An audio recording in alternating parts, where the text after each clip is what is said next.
안녕하세요. 반갑습니다. 리얼 미국 주식입니다. 오늘 리얼 미국 주식에서 준비한 주제는 미국 증시 분위기에 대한 이야기인데요. 미국 증시 하락 속 숨겨진 진짜 폭탄에 대한 이야기를 전달해 드리려고 합니다. 우선 결론부터 전달해 드리면 현재 나오고 있는 증시의 조정은 전 단기 조정으로 끝날 가능성이 매우 높다라고 보고 있습니다. 그 이유를 자세히 설명드릴 거고요. 진짜 큰 하락이 나오기 위해서는 어떤 사건이 발생해야 되는지에 대한 이야기까지 자세하게 정리해서 한 번 더 전달해 드려 보도록 할 테니까 영상 시청하시면서 최근 증시에 대한 분위기 그리고 그 자세한 분석 그리고 진짜 우리가 조심해야 되는 진짜 악재는 무엇인지에 대해서 자세하게 설명드려 보도록 하겠습니다. 자, 그럼 하나씩 진행해 보기로 볼 건데요. 일단 본격적인 영상 시작에 앞서서 항상 우리 매주 두 번의 영상을 통해서 다양한 이야기 전달해 드리고 있는데요. 나는 실시간 정보까지 알고 싶다라고 하시는 분들을 위해서 저희가 텔레그램을 현재 운영하고 있습니다. 텔레그램을 통해서 리얼미국 주식 속보라는 걸 운영하고 있는데요. 해당 속보 궁금하다, 받고 싶다라고 하시는 분들은 중요한 내용만 골라내드리고 있으니까 받고 싶으신 분들은 메인 페이지에 링크를 클릭하시고 접속해 주시면 좋을 것 같습니다. 자, 간단한 설명 마치도록 하겠고요. 본격적으로 오늘의 이야기 진행해 보겠습니다. 자, 우선 바쁘신 분들을 위해서 간략한 이야기 좀 드리겠습니다.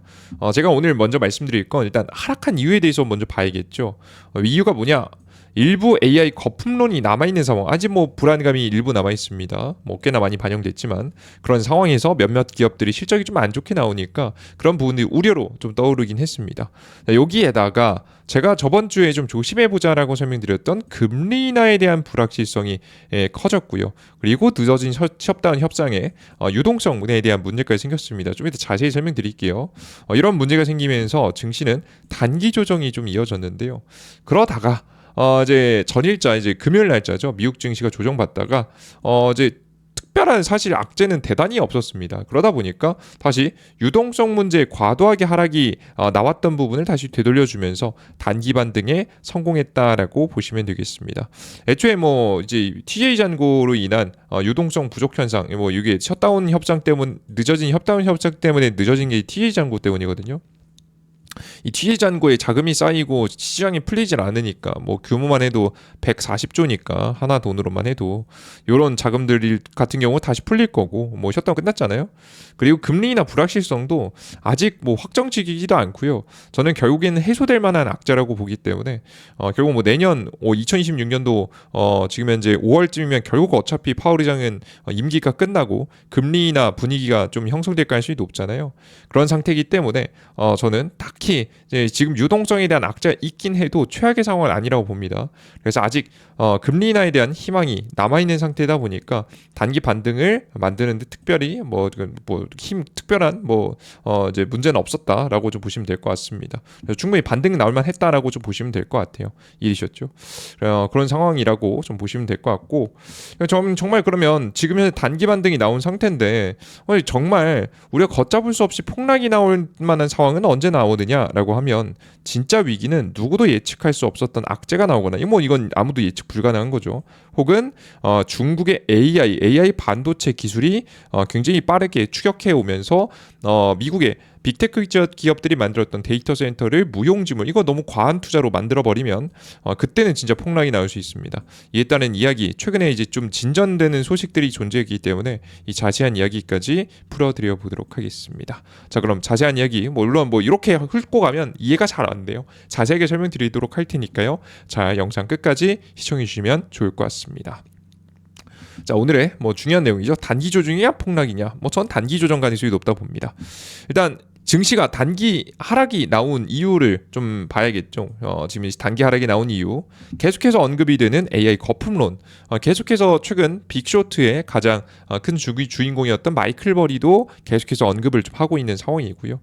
이 AI 거품론이 완벽하게 해결되지 않은 상태에서 시장이 좀 불안했습니다. 급락하는 것 정도는 아닌데 실적이 안 좋게 나오면 좀 매도가 나오는 정도의 이제 시장이었다라 보시면 될 것 같아요. 다들 언제든지 발 뺄 준비를 하는 하는 뭐 이런 느낌이다라고 보시면 되겠습니다. 네, 이런 상황에서 안 그래도 불안한데 유동성에 대한 악재가 좀 나왔죠.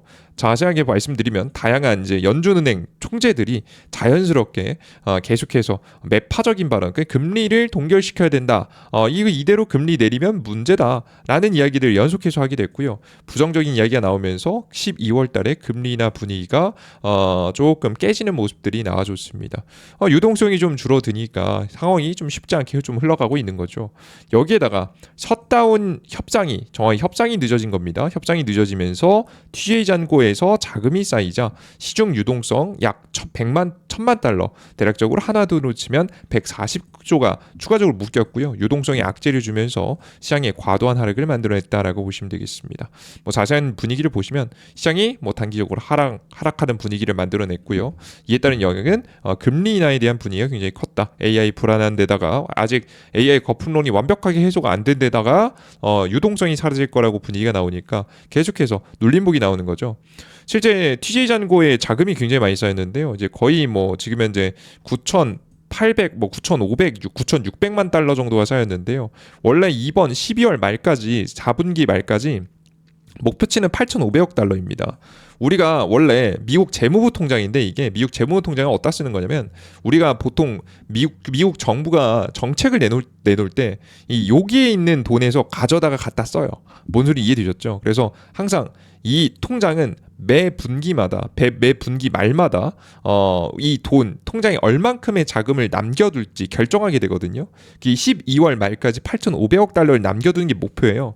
자, 근데 지금 현재 보면 9,500억 달러까지 과하게 쌓였잖아요. 이상하잖아요, 그죠? 이렇게 많이 쌓일 이유가 없는데 1,000만 달러 이상, 1,000억 달러 이상, 죄송합니다. 1,000억 달러 이상 더 많이 쌓인 건데요. 왜 그런 거냐라고 찾아봤더니 원래 이게 여기서 미국 공무원들 돈도 나가고 그런 거거든요. 근데 최근에 셧다운으로 인해서 미국 공무원들한테 돈이 지급이 안 됐죠. 그러니까 자연스럽게 시중에 흘러갔어야 되는 돈이 TJ 잔고에 쌓이게 된 겁니다. 그죠? 이해되시죠? 이제 그렇게 되면서 다양한 유동성 감소에 대한 요인이 있었지만 특히나 TJ 잔고까지도 계속해서 쌓여 올라가는 미국 정부가 셧다운으로 인해 돈을 풀지 않게 되면서 시장의 유동성은 많이 하락했다라고 보시면 됩니다.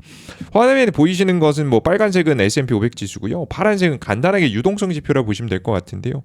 미국 증시는 올라가는데 유동성 지표가 떨어진다. 뭐 특히나 급격하게 TJ 잔고로 인해서 더 급격하게 떨어졌기 때문에 자연스럽게 분위기가 좀 안 좋아졌다라고 보시면 되겠습니다. 증시 올라가고 있는데 유동성이 계속해서 하락하게 되면 이 격차는 언젠가 한번 만납니다. 직전에도 보시면 아시다시피 이게 미국 증시가 한번 꺾이고 유동성 증시가 만나는 타이밍이 있었죠. 이 타이밍이 이제 트럼프 정권의 이제 관세 정책 이야기가 있었을 때 급락했었던 건데요. 비슷한 케이스가 이번에도 뭐 다시 한번 나올 수 있을 만한 가능성이 언제든지 있는 거죠. 여기에서 특히나 유동성이 많이 하락하니까 최근 증시가 좀 약해졌다고 보시면 됩니다. 유동성이 떨어진다는 얘기는 무조건 폭락한다는 얘기가 아니에요. 이제 증시가 하락할 땐 보통 저점에서 매수해주는 수급이 있어야 되는데 유동성이 없으면 비교적 이 매수해주는 저가 매수 수급이 좀 적습니다. 그러다 보니까 비교적 등락폭이 크게 더 많이 과도하게 밀리는 특성을 가지고 가고 있는데 지금 딱 이런 증시가 비슷한 증시다라고 보시면 돼요. 직전에 저희가 조심하자라고 설명드렸었던 2025년도 이제 과거 7월달이 있잖아요. 7월달, 8월달, 9월달 7월달, 8월달이 특히나 그랬죠. 그때도 별거 아닌 이슈에 막 증시가 흔들렸단 말이에요. 그런 때하고 현재하고 좀 비슷한 현상이 나왔다라고 보시면 되겠습니다. 이해되셨죠? 자, 그런데 그럼에도 불구하고 저가 매수세가 좀 들어왔습니다. 왜냐? 앞서 위에 말씀드렸던 이 유동성에 대한 악재가 꽤나 많이 이제 큰 문제가 아니기는 한 거냐. 심지어는 AI 거품론도 아직 뭐 이게 거품이다라고 확정짓기도 좀 애매한 상황이라서 지금 이제 증시는 저가 매수세가 꽤나 들어오는 모습이었습니다. 왜 들어왔냐라고 하면 정리해봤습니다. 첫 번째, 11월, 14일 이게 증시가 잠깐 이렇게 크게 떨어졌었거든요. 거의 2% 가까이 좀 증시가 다 같이 떨어졌었습니다. 다 같이 떨어졌었는데 이제 음봉으로 쭉 무섭게 떨어졌거든요. 61평선 막 이탈할 듯이 떨어졌었는데 사실 떨어질 만한 추가 악재가 표면적인 악재가 없었습니다. 뭐 새로운 악재가 나오진 않았다는 얘기예요. 그죠? 뭐 기존의 불안감이 있긴 했지만 그리고 앞서 말씀드렸던 유동성이 문제를 좀 주는 더해주는 뒤에 잔고 또한 당연히 이제 셧다운이 종료됐으니까 공무원들한테 돈 뿌려주고 정책 자금 집행되고 그럴 거 아니겠습니까? 자연스럽게 어차피 자금이 풀릴 예정이었고요. 그리고 12월 11일 날짜로 미국 FMC 뭐 금리 인하에 대한 분위기 뭐 이게 굉장히 중요한데 이 우려가 아직 폭락이 나올 만한 우려는 아닙니다. 왜냐 볼 게 확인할 게 몇 개 남았어요. 결국에는 미국이 계속 보류하자 했던 거는 데이터를 확인하지 못했기 때문인데요. 데이터가 이제 곧 확인이 됩니다. 몇 가지 완전 만족스러울 정도는 아니지만 확인할 게 있습니다. 다음 주 목요일 뭐 날짜로 치면은 11월 20일이 될 것 같아요. 11월 20일 이내 뭐 이게 보통 이제 이렇게 예상이 되는 겁니다. 보통 일주일 이내에 나오거든요. 9월 그 11월 20일 이내로 이전까지 9월 고용 데이터가 나오고요. 좀 참고할 수 있겠죠.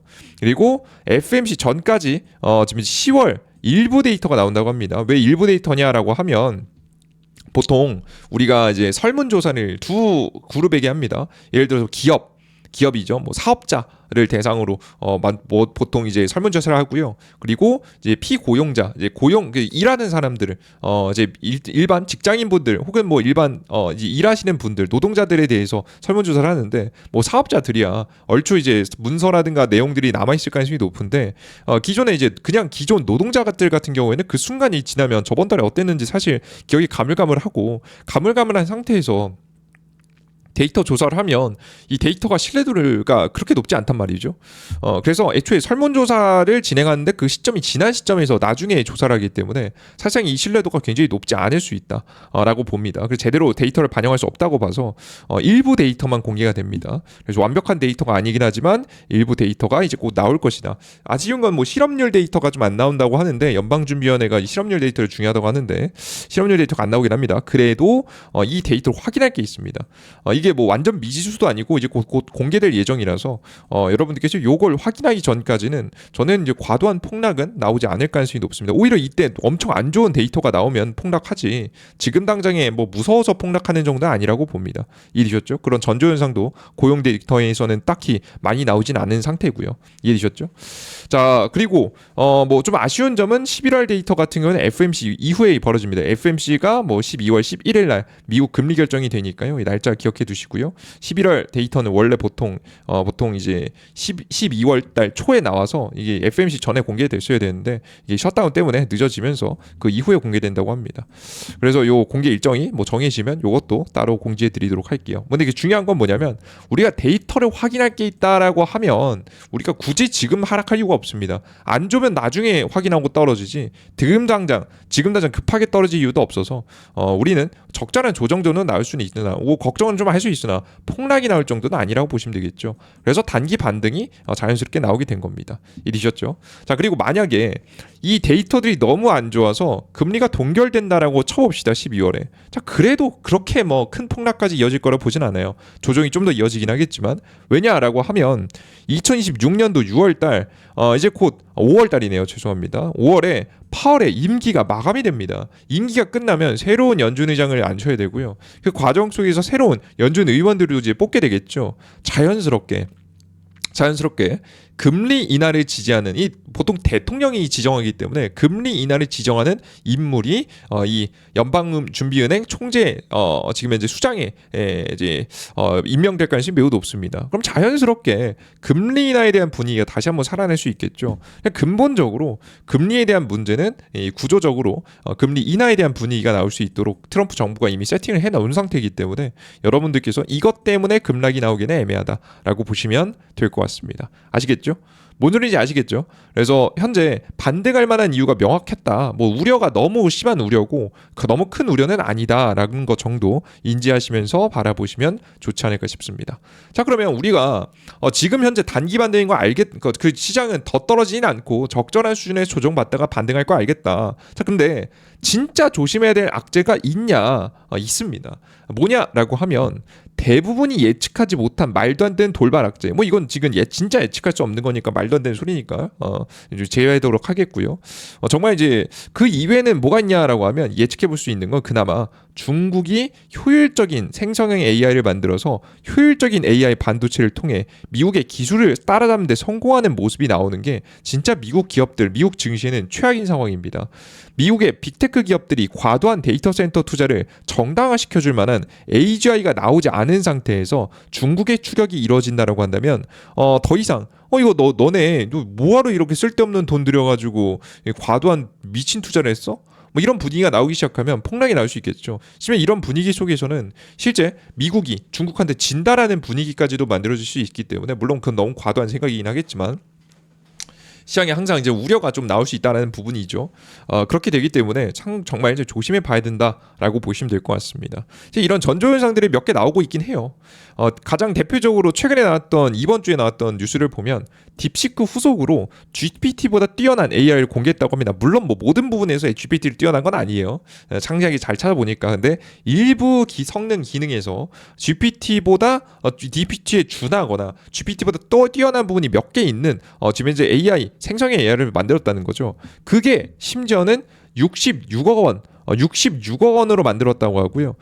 지금 이제 오픈 AI와 엔트로픽 모델보다 지금 현재 6배에서 10배 저렴하다고 합니다. 상당히 이제 곤란하죠. 이런 것들이 상용화되기 시작하면 오픈 AI, 뭐 미국의 빅테크 기업들 입장에서는 상당히 애매해지는 거예요. 그죠?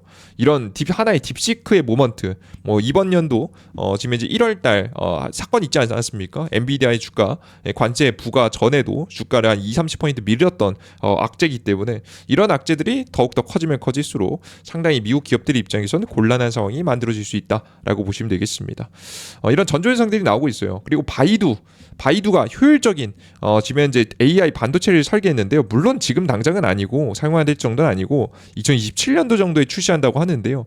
중요한 건 결국에는 저렴하고 강력한 AI 구현을 하고자 노력을 하고 있다라고 보시면 되겠습니다. 뭐 결론은 이거죠. 아직 상용화 단계는 아니지만 중국이 계속해서 미국을 추격하고 있다는 사실을 인지해야 하며 우리는 이거 다들 굳이 언급한 사람 많지 않습니다. 근데 알고 있어야 돼요. 일정 수준의 임계점이 오면 미국의 빅테크 기업들을 하락하게 만들 수 있습니다. 요즘에는 막 중국에서는 어떤 아이디어가 나오냐면 GPU 사용량을 10분의 1로 줄이면서 기존에 있는 AI 성능을 구현할 수 있는 방법은 무엇이 있을까? 이런 연구를 해요. 왜냐하면 엔비디아 GPU를 구할 수가 없으니까 자연스럽게 이런 연구를 많이 하게 되는데 연구를 하면 할수록 빅테크 기업들만 이상해지는 구조가 많이 나오거든요. 확실히 이런 분위기가 형성될 수 있으니까 우리 투자자 여러분들께서는 조심해 보셔라라고 설명을 해드립니다. 아시겠죠? 이게 진짜 악재예요. 이게 우리가 진짜 걱정해야 되는 거예요. 그 나머지 악재는 막 폭락을 만들어낼 만한 악재는 아니니까 너무 걱정하지 마시고 지금 현재 증시는 바로 폭락한다는 느낌보다는 조정이 좀 일부 나오고 다시 반등할 가능성이 매우 높다라는 논점 가져가시고요. 우리가 수상한 흐름은 바로 여기 이런 데서 나올 거라 같다는 거 일단 예상되는 것 안에서는 알아두시고 그 이외에 뭐 돌발적인 악재가 예측하지 못한 악재가 나오면 이런 것 부분들도 나오자마자 바로바로 여러분들께 리얼 미국 주식에서 뭐 더 빠르게는 리얼 미국 주식 속보에서 전달해 드리도록 할 테니까 필요하신 분들은 매번 잘 시청해 주시면 좋을 것 같습니다. 좋습니다. 간단한 설명 마치도록 하겠고요. 다음 주 지금 이제 11월 남은 주요 지표하고 기업 실적 발표 내용 확인하고 가시죠. 미국의 11월 주요 지표 남은 일정을 보시면요. 연방 공개 시장위원회 의사 회의록이 이제 공개가 됩니다. 이때도 뭐 매파적인 이야기가 나오면 시장이 좀 흔들 가능성이 있긴 합니다. 다만 뭐 되게 저는 앞서 보셨다시피 어차피 파월 의장 사퇴하기 때문에 엄청 안 좋은 분위기 나와도 뭐 엄청 큰 폭락을 만들어낼 거라고 보지는 않습니다. 여러분들께 너무 걱정하지 마시고요. 그리고 미국 주택 판매, 제조업, 구매 관리 지수 이런 지표들이 나온다고 예정은 되긴 하는데 이제 얼만큼 나올지는 정확하진 않아요. 왜 그런 거냐라고 하면 지금 미국이 셧다운 때문에 지금 다 정부가 멈춰가지고 좀 조금씩 밀리고 있거든요. 어떤 지표가 공개될지 정확하지는 않습니다. 그래서 해당 지표는 좀 변경될 수 있다는 거 인지하고 계시고요. 특별한 문제가 있으면 제가 뭐 일단 텔레그램이라든가 뭐 혹은 유튜브 영상을 통해서 또 정리해 드리겠습니다. 그리고 이제 다가오는 미국의 소비 시즌이 있죠. 추수감사절. 이거 덕분에 요즘 미국 소비주 기업들이 그래도 긍정적으로 흘러가고 있습니다. 요거하고 크리스마스 덕분에. 그 뒤에 이어지는 12월 달 지표를 보시면 가장 중요한 금리 결정일이 12월 11일 목요일 날짜로 있고요. 그 전에 ADP 비농업부분 고용 변화 발표도 있습니다. 우리가 이제 고용 지표는 안 되지만 11월 ADP 지표는 나오기 때문에 이걸 확인하고 가면 이것도 참고할 만하지 않을까 하는 생각합니다. 물론 이게 ADP 지표는 민간 지표이기 때문에 미국의 이제 그 고용 시장의 20%밖에 대변을 못하는 지금 이제 지표라서 뭐 완전 뭐 신뢰할 만한 정도는 아니지만 참고할 만한 정도, 시장이 좀 워낙에 FMC를 앞두고 있는 만큼 중요 고용 지표가 발표가 안 되는 만큼 해당 민간 지표가 주목받을 가능성이 높아 보여서 민간 ADP 민간 지표 정도는 관심 두시고 지켜보시면 좋지 않을까 싶습니다. 자, 그리고요 다음 주 이제 실적 발표 중요한 게 있죠. 뭐 다른 기업 뭐 다 중요합니다만은 물론 중요하죠. 하지만 엔비디아가 특히 중요합니다. 11월 19일 날짜로 수요일 날짜로 공개된다고 하고요. 이 날짜 뭐 보통 미국 시장 기준에서 장마감 이후에 공개한다고 하니까 한국에서 뭐 보는 건 거의 제가 봤을 때는 수요일 날 보면 뭐 거의 20일 정도가 돼야 조금 명확한 지표를 확인할 수 있지 않을까 싶습니다. 그 이외에는 뭐 이 쭉쭉 있긴 한데요. 특별한 이제 실적 발표 내용은 아니라서 참고만 해주시면 좋을 것 같습니다. 좋습니다. 이 정도까지 간단하게 말씀드렸고요. 앞서 설명해 드렸던 대로 실시간 뉴스들 너무나 요즘 중요하거든요. 알고 싶으신 분들은 메인 페이지에 링크 클릭하셔서 여러분들께서 텔레그램까지 참여해 보시면 좋을 것 같습니다. 아직까지 구독 버튼 안 누르신 분들 없으시죠? 항상 여러분들 열심히 만들어서 여러분들께 시장에 대한 비유, 제가 꼭 틀릴 수도 있습니다. 제가 뭐 다 맞지는 않습니다. 당연히. 하지만 적어도 한 번쯤 더 생각할 만한 요소들이라든가 그래도 근거에 있는 간단한 이제 그래도 이제 근거 있는 내용들을 최대한 가져오려고 노력하고 있으니까요. 그래서 많이 지켜봐 주시면 좋을 것 같고요. 여러분들의 투자에 조금이라도 도움이 되셨으면 좋겠습니다. 좋습니다. 여기까지 마무리해 보겠습니다. 모두 수고하셨습니다. 감사합니다.